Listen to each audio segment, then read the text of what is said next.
Manipur ki Tourism Department sinduna pangtokpa State Festival ki coverage launabagidamag Paomee Singda tongba Manipur State Transport ki bus da thaba Manipur HAIBA WAHEI MUTHATNABA HAIBA natana gari number da thaba MN HAIBA WAHEI PHAOBA MUTHATNABA MAHAR REGIMENT bus da Tonglakliba Paomee Singda Khanghanba Laibak Thibani Thawong adu anti-national Oiba Thawong ni HAINA RPI ATHAWALE ki National Secretary MAHESHOR THOUNAOJAM na PHONGDOKKHRE ngasi RPI ATHAWALE ki Kaisampata Laiba office da Paomee Singda unaba amada mahakna makha taraduna haikibada ngasi chatakiba MAHAR regiment ki thawong adu kanage order makhada chatakibano haiba athubada khangpham thoi karigumba Manipur thugaina basindiba kangbuga punsinduna Manipur thugaina bagi damak thawong adu MAHAR regiment na chatharamba oirabadi anti national oiba force amani haina loba yare thodok adu kamari leinana inquiry committee ama semduna lengakna athubada Tizen handuna thawong adugi marumda leidiba kudimak miyamda khanghangadawani thawong asina Manipurda khundari basingna state festival ama oina pangthokliba Sirolili festival yengba chatkani haina leiramba amadi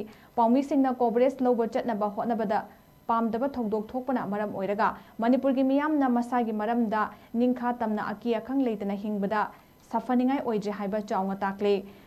Isagi Laibak sida isagi iramdam gi maming Manipur si Manipur gi department gi gari amsu oriba Manipur State Transport Service ki Manipur thaba yadaba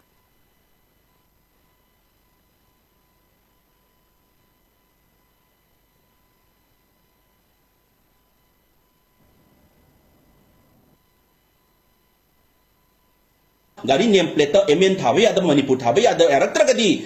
then we feel that we are not safe in our own state. We are not feel safe. We don't feel safe in our own country. We don't feel safe in our own state. Makoi gi Manipur thugai pambu pangkabu singa moiga taunara tauribra sida government akoi upper authority kaim tamari leina dabra